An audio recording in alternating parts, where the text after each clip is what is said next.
This is Jerry Knapp giving you the brass tacks and hard facts about the effects of kinks on your fire attack system.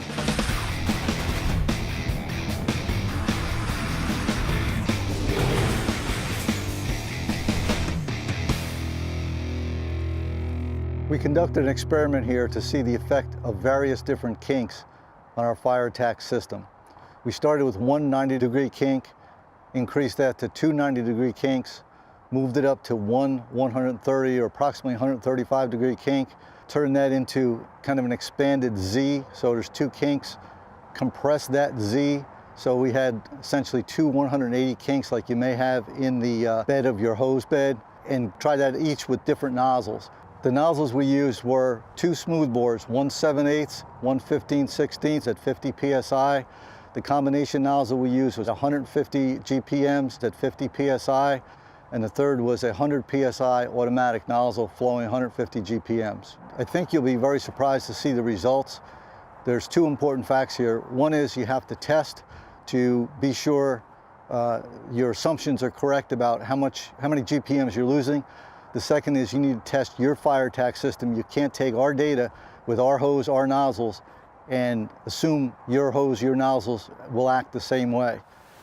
Here we are establishing our baseline for the 7/8 inch smoothbore nozzle. We are flowing 160 GPMs.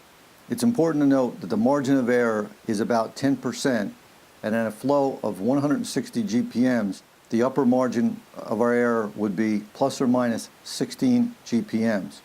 Now we put one 90-degree bend in a line. Not much loss of a GPM, probably due to the fact we're using premium quality hose. The hard fact here is premium quality hose resists kinking and has an effect on your fire attack system. Here's two 90-degree kinks. Now we're at a flow of 153 GPMs. You'll notice we had a hard time maintaining our first 90-degree kink. The single 130-degree kink resulted in a flow of 145 GPMs. Two 130s, or what we call the open Z, dropped the flow down to 134 GPMs, a loss of 26 gallons per minute. Finally, making it a closed Z, or two 180-degree kinks, resulted in a flow of 117 GPMs. It's important to note the old wisdom of each kink dropping your flow by 10, 20, or 30 GPMs just is not a fact. The brass tacks and hard facts are there is no common or standard loss in GPMs caused by kinks. Moving on to our 15/16 inch smoothbore nozzle, our baseline flow is 185 GPMs. A single 90-degree kink drops it down to about 178 GPMs. Two 90-degree kinks make little difference in flow.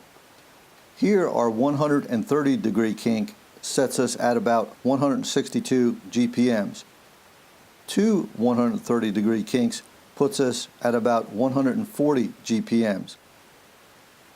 Finally, the closed Z brings us down to 126 GPMs.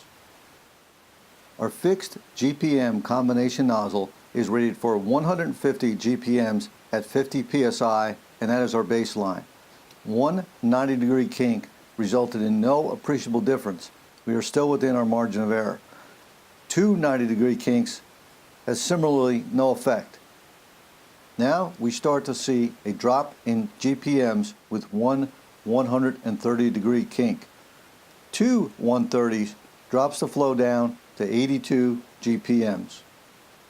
Interestingly, with our closed Z, we actually see an increase in flow. We believe this is due to the nature of the way the hose kinks when it is forced into a 180-degree kink. If you look closely at the hose, you'll see there are actually two creases in the line that form the kink, rather than one sharp crease forming the kink. This increases the diameter or orifice inside the kink over what you would get with one 130-degree kink.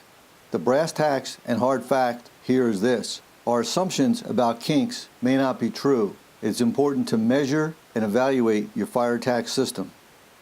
And last we have our 100 psi automatic nozzle with a baseline flow of 150 GPMs.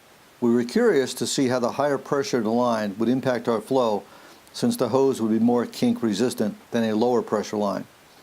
Here you can see that one 90-degree kink has almost no impact. Again, two 90s affect the flow very little. We're at a flow of 144 GPMs. Here are the results of the 130-degree kink flowing 139 GPMs. Our open Z has dropped the flow significantly to 108 GPMs, a loss of about a third of our flow. And the closed Z brings our flow down to 70 GPMs. The quality and reach of the stream still remains good. However, we're flowing half the GPMs of our target flow, which is one of the characteristics of an automatic nozzle. Here's a recap of the brass tacks and hard facts of how kinks affect your fire tack system and your target flow. First, there are no common loss figures for typical kinks in your fire tack lines. The old adage of 10, 20, and or 30 GPM losses due to kinks is simply not true. Second, smoothbore nozzles generally suffer less reduction in flow from kinks than do fixed or automatic nozzles. Third, you need to measure the flow of your fire tack system to see the effect of kinks on your particular hose and nozzles. The hard fact here is this: we got specific results with the testing we did. You need to do your own testing. You saw how we set it up, a couple pieces of webbing, some different kinks, a couple carabiners, something you can do in your firehouse parking lot, but you have to test your system to see how your fire tack system is going to react to those specific kinks.